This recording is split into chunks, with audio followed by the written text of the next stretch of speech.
Looking to take your financial knowledge to the next level? You're in the right place. Welcome to Ask Ralph, offering accounting, technical, and financial advice. Whether you're looking to save taxes or improve your business, he's got you covered. Here's your host of Ask Ralph, Ralph Eastup Jr. Welcome to the Ask Ralph Show. I'd like to talk for a few minutes about 8 myths surrounding IRS audits. There's an article presented in Tax and Law News on June 5th, 2017 from Intuit ProConnect. It's written by Mike DeValio, a CPA. And I want to start off by saying to keep this in mind that less than 1% of the tax-paying population whose annual earned income level falls between $15,000 and $100,000 actually experience an audit. But let's talk about some of the common myths about the IRS that can cause taxpayers to fear mistakes on their tax returns. The first one, file an extension means you will get audited. And I hear this all the time in my practice. Clients are really wary of filing an extension.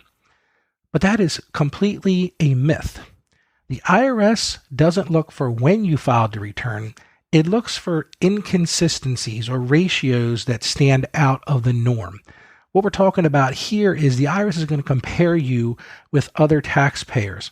They have limited resources, and with the recent budget cuts, they have to be very strategic in what they decide to audit.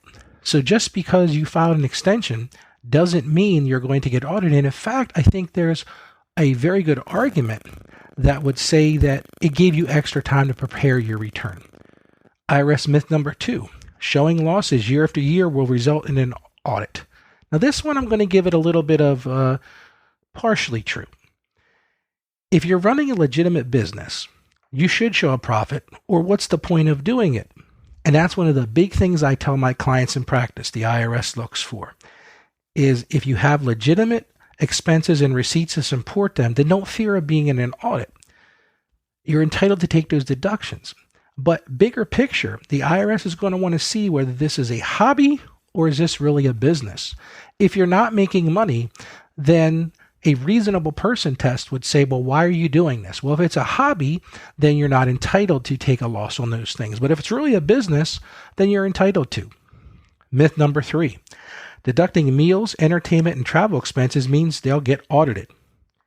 Again, if you are deducting legitimate business expenses, this shouldn't be a problem.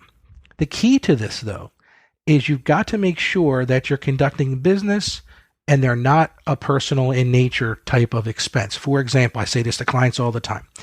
If you're going out to dinner with a business prospect, that's fine if you discuss business or your products or services.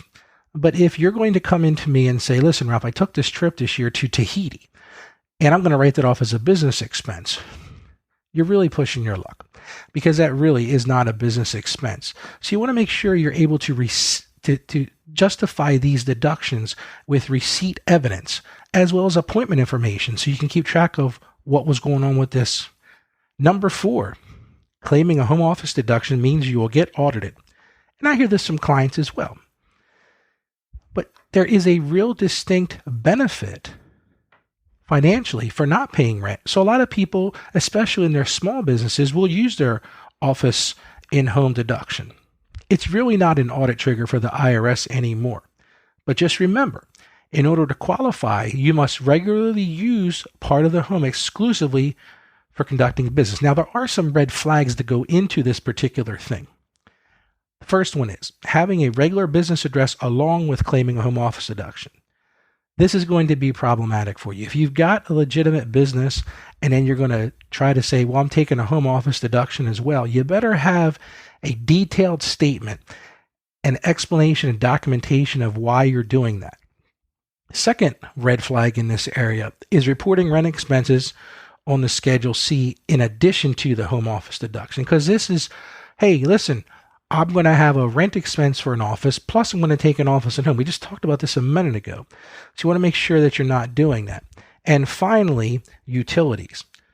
If you're in fact doing a office and home deduction, then all your utilities should be taken on the form, which I don't get too into the accounting, weeds, but it's form 8829. It should all be reported there.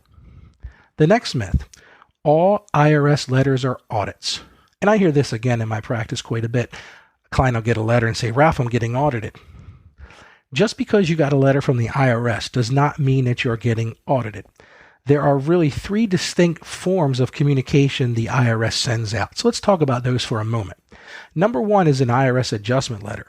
This is the simplest and less intrusive thing. They just are comparing the information they received with what you reported on the return. And generally, these come down to miscalculations or typographical errors that can be resolved by reviewing your documents and reviewing what the IRS has. The second type of communication is a correspondence audit, always conducted through the mail. This may be as simple as the IRS sending you a letter and saying, listen, we can't verify your mortgage interest deduction. Can you please send us the 1098 or something along those lines? And they're usually handled very easily by sending in that information. Now, the third thing is in fact an examination audit. These are irregular in nature and generally triggered by the DIF, which is a differential inventory function where the IRS is comparing your information with those of others in the population. The next myth, mistakes equal an audit. Again, this is not true. If you make a mistake on your tax return, that doesn't mean you're automatically going to get audited. This DIF system I talked about a few minutes ago will compare your return, including deductions, income, credits, and dependents, to the average amount of the same categories for taxpayers who have similar jobs, incomes, and household situations. If you simply made an error and put the wrong information on this, I've seen this before where a client will be real close to paying off their mortgage and they'll get confused with the mortgage interest and the remaining balance.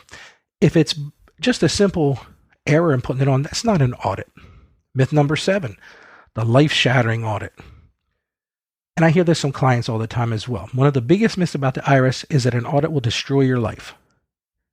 But the truth is, in most cases, if you've got your correct documentation, and I'm not saying don't take this seriously, every letter that you get from, and I stress this with my clients all the time, if you get a letter from the IRS or if you get something from the state, pay attention to it. Get it over to me to look at. Don't just put it under the pillow or on your pile of mail and think it's going to go away. And the 8th myth is professional tax businesses can safeguard you against an audit. That is just not true. There are unscrupulous tax preparers and accountants out there. So you have to have a buyer beware mentality. I talked about this in an earlier broadcast. Pay attention to your return. It's your return. You own it.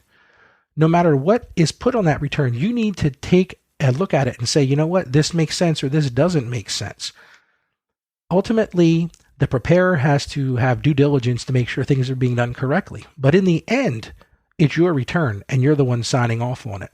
So I hope this has cleared up a little bit of the myths surrounding IRS audits and will help you put your mind at ease when you get one of those next letters from the IRS. You've been listening to Ask Ralph, brought to you by Saggio Accounting Plus. Please subscribe to and rate our podcast on Apple Podcasts or wherever you get your podcasts, and leave us a rating and review. Our podcast is produced by Carolyn Peters. Thank you for listening, and be sure to like us on Facebook and follow us on Twitter at Ask Ralph Media. You can also hear me each week on 1450 WILM and on 1410 WDOV in Delaware and on the iHeartRadio app. Submit your questions or ideas for future shows by sending an email to AskRalph@AskRalph.com. The information contained in this episode of Ask Ralph is based on data available as of the date of its release. Saggio Accounting Plus and Ask Ralph Media Inc. is under no obligation to update this content if changes occur. Applying this information to your specific situation requires careful consideration of all facts and circumstances, and any information provided is not to be considered as financial, tax, or legal advice. Please consult your tax advisor or attorney before acting on any material covered.